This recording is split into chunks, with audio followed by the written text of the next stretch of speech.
In my life, I've heard many horrible words. Of course, some of them were directed at me. You're a single woman, you're a scumbag. But I've yet to hear an insult as bad as the one my brother-in-law used on me. I'm not going to let my brother-in-law's slanderous remarks go unchallenged. My name is Amy Smith. I am 38 years old, single, and working. Why do I have a brother-in-law when I'm not married? That's because I'm engaged. James, my fiancé, is 6 years younger than me. We met through a mutual friend and hit it off right away. I have a very hectic work schedule, and I often have to work on my days off. I met James in the midst of such hard work, and when I am with him, I could relax and spend time together. James is good at cooking and sewing, and a hard worker, all of which I am not. After we moved in together, he did housework and even cleaned my suit for me, which was extremely helpful. I am always sorry. I know you're busy too. I've reserved a table at a nice restaurant for my next day off, so let's have dinner together. It had become a habit for me to treat James to dinner like this, for the hard work he puts in every day, with the money I earn from my hard work. Don't worry about it. I can leave my job on time, and I'm not nearly as busy as you. Most importantly, I do housework because I enjoy it. James always says to me, "How are your family's plans for our upcoming meeting?" We had already met each other's parents shortly after our engagement, but we wanted to throw a dinner party for both families to get to know each other. James has one older brother, while I have two younger siblings. Instead of meeting at the wedding, both families suggested that we get to know each other beforehand. So we decided to bring both families together, parents and siblings included. "I'm sorry, but my brother can't come because of his work," James explained. "I know you're also busy with work, so please accept my apologies." "Your brother is a very talented lawyer, isn't he?" I asked James, who bowed his head. "I wish I could have met him, but if he's busy, then it can't be helped. We can meet at the wedding." In fact, I wasn't too worried, because I thought it was important for the couple and parents to get together, even if the siblings couldn't. My brother can be cold to people, so even if he does come, I'm worried that he might be rude, James said. He appeared tense. On the day of the party, my brother-in-law was, as it turned out, not present. James looked relieved that his brother wasn't there. My brother and sister were both there, and it turned out to be an enjoyable party. My parents-in-law and I had a good time, and my siblings seemed to be like James, which relieved me.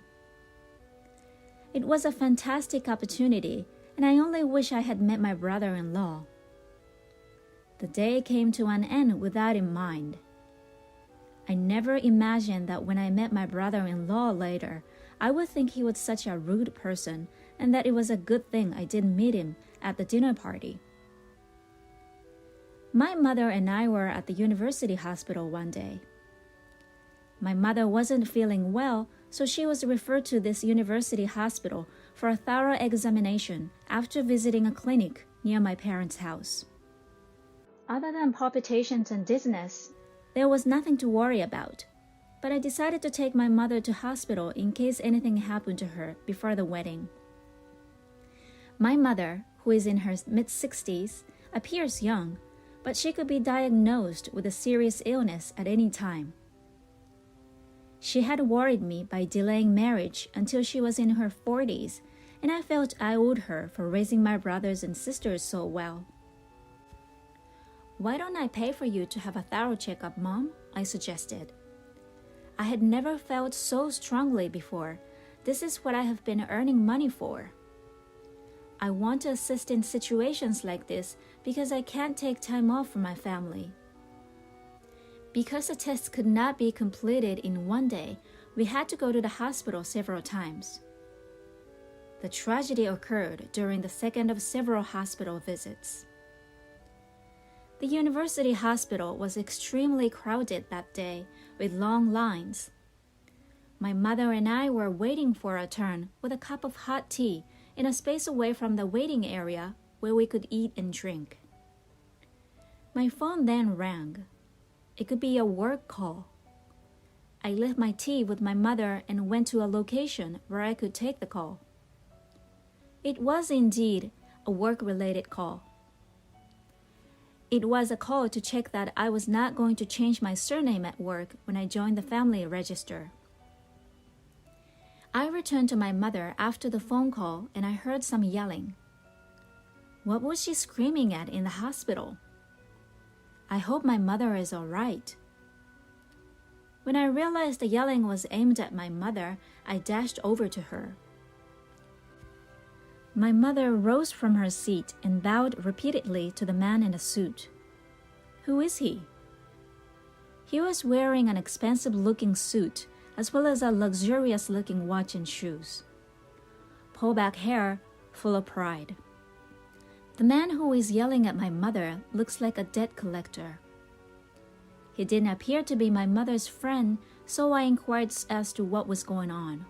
Excuse me for interrupting, I said. Did my mother harm you in any way? The man shifted his gaze to me and examined me from head to toe. She placed a cup of tea or something on the seat, and when I sat next to her, it fell and stained my suit. What are you going to do? I have business after this. I examined his suit more closely, and it did appear to be slightly damp. I apologized sincerely. Let me pay for the dry cleaning. I tried to say, but the man was unconvinced and interrupted me, yelling even louder. The man shouting inside the hospital naturally drew a lot of attention. A few nurses came out, and a crowd quickly gathered. I'll let you off with a cleaning fee, the man said, perhaps realizing that the situation had evolved. Do you have any contact details? How can I contact you? He inquired. Oh no, I didn't have my business card. I always have on hand on days like this. A security guard called out to me. Are you all right? Is everything in order? Is there a problem? The gentleman clicked his tongue and tossed his business card at my feet. Make sure you call me, he said. There's no point in fleeing. I have a close relationship with this hospital, and I'm sure they will share your information with me. What on earth is going on? My mother and I are both sorry. I tried to fight back, but he took one look at my hand and said, You're single at your age? Women are said to have an expiration date, but you're not only expired, you're unsold industrial waste. You're like raw garbage, a single woman. He was rude once more. As I was about to respond to the insult directed not only at me, but at my mother, the man took off running to avoid being pursued by the security guard. What's up with that impolite demeanor? I'm furious. My gut was churning with disappointment over not being able to protect my mother and the rude man's comment. I bowed lightly to onlookers and security guards who had rushed to the scene out of concern and picked up the business card that had fallen at my feet. I was curious as to who the jerk was. I was perplexed as I read the name and title. So that's what all of this was about. I canceled the checkup and returned home, prioritizing my mother's mental health care.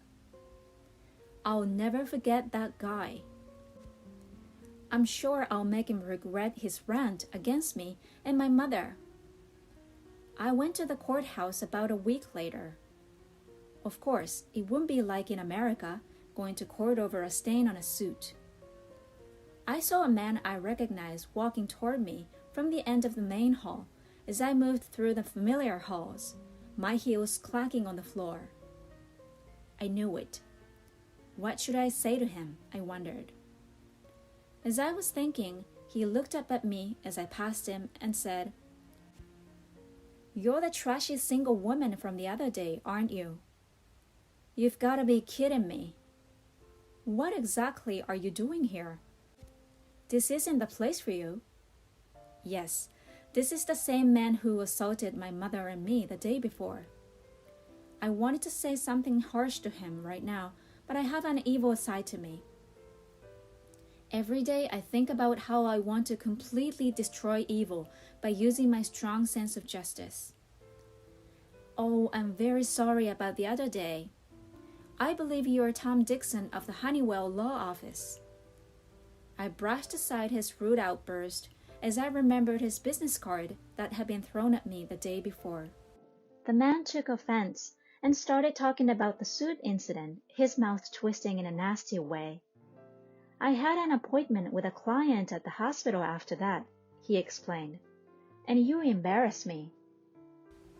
I don't understand how a trashy woman like you could stain someone's suit and then not call me back. Dixon worked as a lawyer. Of course, we happened to meet here today by chance. Then, because of his loud voice, I felt eyes on me from all sides.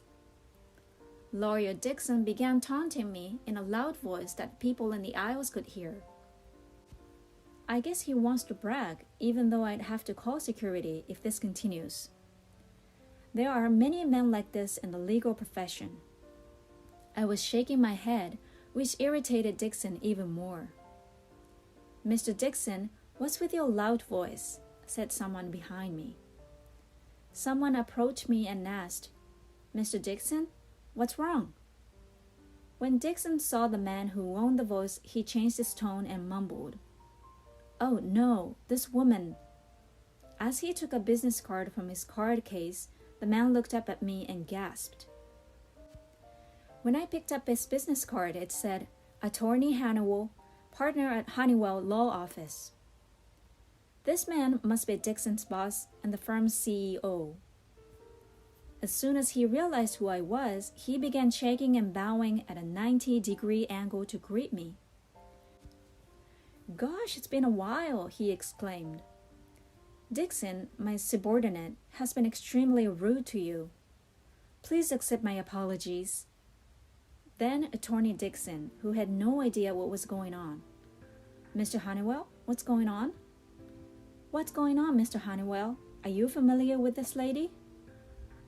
"This is the jerk who ruined my suit the other day and overcharged me for dry cleaning."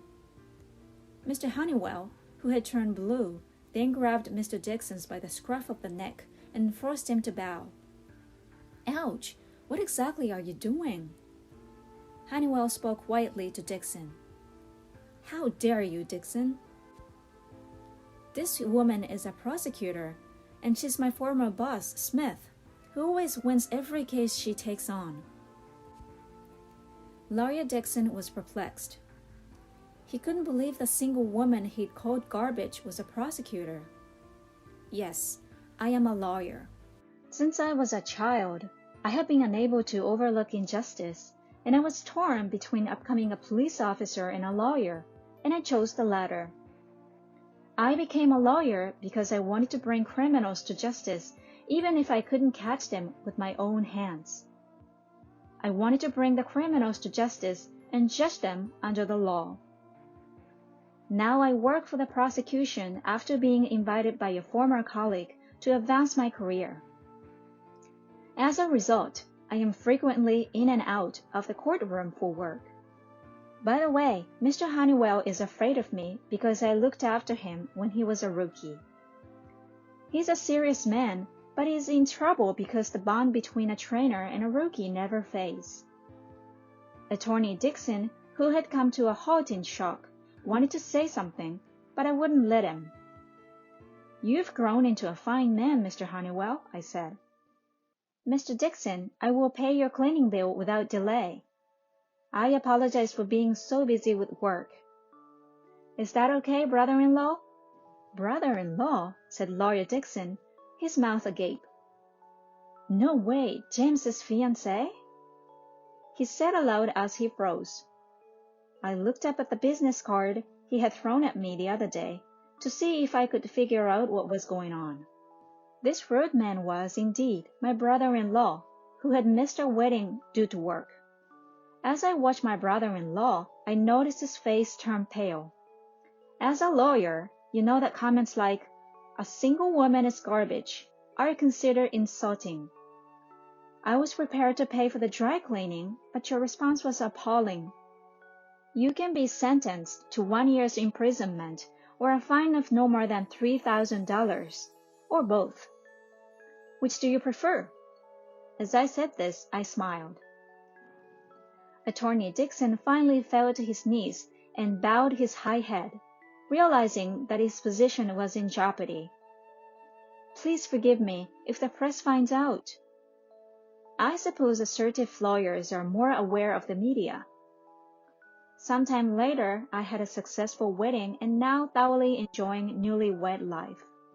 James is now a full-time house husband, and I am more able than ever to devote myself to work for my family. My brother-in-law apologized several times to my mother and I and offered to settle the case. But I decided to ask him to write off the dry cleaning bill and forget about it. I could make the money on my own. My brother-in-law didn't attend the ceremony, most likely because he felt awkward. My brother-in-law's business has suffered significantly due to his attitude toward us, as well as complaints from other customers. I suppose bad deeds are exposed. I promised myself that I would protect this life so that we can continue to support each other.